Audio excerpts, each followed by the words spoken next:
എല്ലാവർക്കും നമസ്കാരം. ശ്രീ ലളിതാ സഹസ്രനാമാവലി പഠനം 86-ാം ദിവസം. ഇന്ന് 851 മുതൽ 860 വരെയുള്ള നാമങ്ങളാണ് പറയുന്നത്. നമുക്ക് തുടങ്ങാം. ഓം ജന്മമൃത്യു ജരാതപ്ത ജനവിശ്രാന്തിദായിന്യേ നമഃ. ഓം സർവോപനിഷദുൽകൃഷ്ടായേ നമഃ. ഓം ശാന്ത്യാതീത കലാത്മികായേ നമഃ.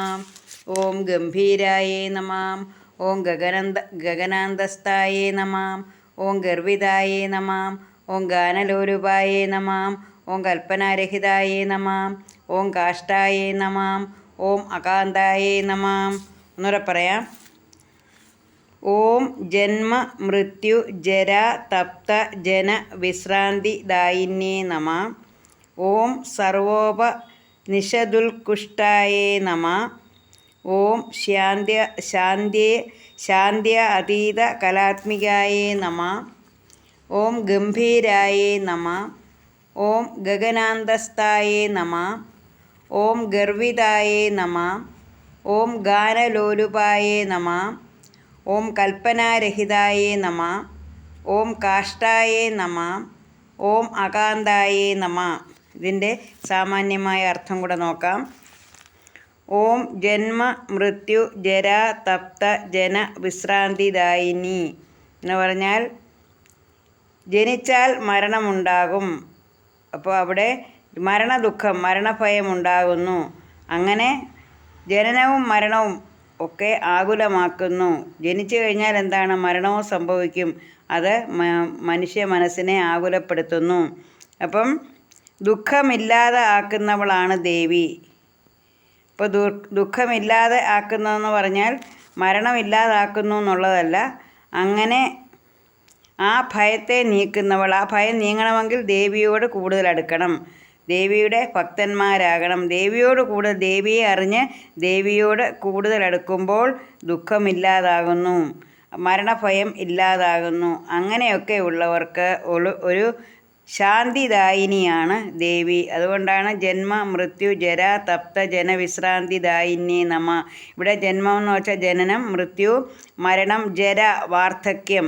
അപ്പം ജനന മരണ വാർദ്ധക്യത്തിൽ തപ്തജനം എന്ന് വെച്ചാൽ തപിക്കുന്ന, ദുഃഖിക്കുന്ന ജനങ്ങൾക്ക് വിശ്രാന്തിദായിനി, ശാന്തിദായിനിയായിട്ടിരിക്കുന്നവളാണ് ദേവി.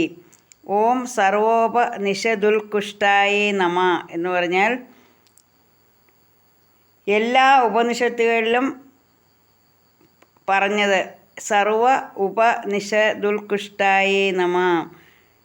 എല്ലാ ഉപനിഷത്തുകളും ഉറക്കെ പറഞ്ഞ സത്യമാണ് ദേവി. ഇപ്പം എല്ലാത്തിൻ്റെയും സത്യമെന്ന് പറയുന്ന ദേവി മാത്രമാണ്. എല്ലാ ഉപനിഷത്തുകളും പറഞ്ഞ് തരുന്നത് ദേവിയാണ്.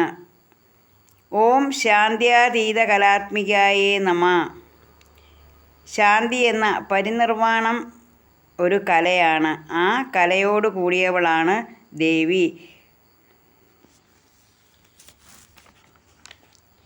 ഗംഭീരായേ നമഃ. ഗംഭീരമായ അല്ലെങ്കിൽ ഗഹനമായ ഭാവത്തോടു കൂടിയവൾ, ഗംഭീരമായ ഭാവത്തോടു കൂടിയവൾ.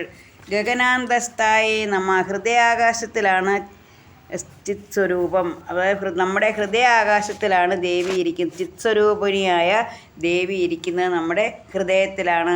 അതുകൊണ്ടാണ് ഗഗനാന്തസ്ഥായേ നമഃ. ഹൃദയാകാശത്തിലാണ് ദേവി ഇരിക്കുന്നവൾ. ഹൃദയാകാശത്തിലിരിക്കുന്നവൾ ദേവി. ഗർവിതായേ നമഃ. ഗർവോട് കൂടിയവൾ. താൻ സൃഷ്ടിക്കുന്നു എന്ന അവബോധം,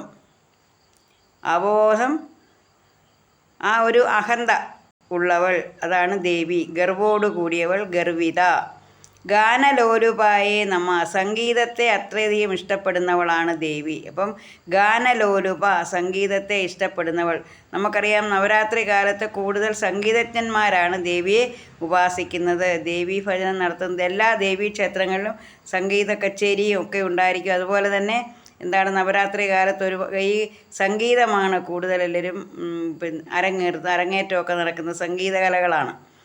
ഓം കൽപ്പനാരഹിതായേ നമഃ. കൽപ്പനയില്ലാത്തവൾ, ഒന്നും കൽപ്പിച്ചു കൂട്ടാത്തവൾ, കൽപ്പനാരഹിതയാണ്. ഓം കാഷ്ടായേ നമഃ. അങ്ങേയറ്റത്തെ അവസ്ഥയിൽ വസിക്കുന്നവൾ എന്ന് വെച്ചാൽ അങ്ങേയറ്റമാണ് എന്ന് വെച്ചാൽ അതിനെ ഏറ്റവും ഏറ്റവും അങ്ങേയറ്റത്തെ അവസ്ഥയിൽ വസിക്കുന്നവൾ പറഞ്ഞാൽ ദേവിക്ക് വേറൊന്നും കിട്ടാനില്ല, എല്ലാം അങ്ങേയറ്റത്തെയാണ്. നമ്മൾ പറയാം ടോപ്പ് മോസ്റ്റ് എന്ന് പറയുന്നത് പോലെ അങ്ങേയറ്റത്തെ അവസ്ഥയിൽ വസിക്കുന്നവളാണ് ദേവി. ഓം അകാന്തായേ നമ. പാപത്തിന് അന്തം വരുത്തുന്നവൾ. അകാന്തം എന്ന് വെച്ചാൽ പാപം. അകം എന്ന് വെച്ചാൽ പാപം. അകാന്ത പാപത്തിന് അന്തം വരുത്തുന്നവൾ ദേവി. അപ്പോൾ ഓരോ ദിവസവും പുതിയ പുതിയ നാമങ്ങളിൽ കൂടെ നമ്മൾ ദേവിയെ കൂടുതൽ അറിയുകയാണ്. അപ്പോൾ ദേവീ പ്രസാദം കിട്ടുന്നതിന് വേണ്ടി നമ്മൾ ദേവിയെ കൂടുതൽ അറിയണം. അതുപോലെ തന്നെ പ്രസാദം നമുക്കെല്ലാം കിട്ടണം. ദേവീ പ്രസാദം കിട്ടണമെങ്കിൽ ദേവിയെ ശുദ്ധിയോടും ഭക്തിയോടും വിശ്വാസത്തോടും കൂടി നമ്മൾ ഭജിക്കേണ്ടതാണ്, സ്തുതിക്കേണ്ടതാണ്. ശ്രീ ലളിതാ പരമേശ്വരിയുടെ അനുഗ്രഹം എല്ലാവർക്കും ഉണ്ടാകട്ടെ എന്ന് പ്രാർത്ഥിച്ചുകൊണ്ട് നിർത്തുന്നു. നന്ദി, നമസ്കാരം.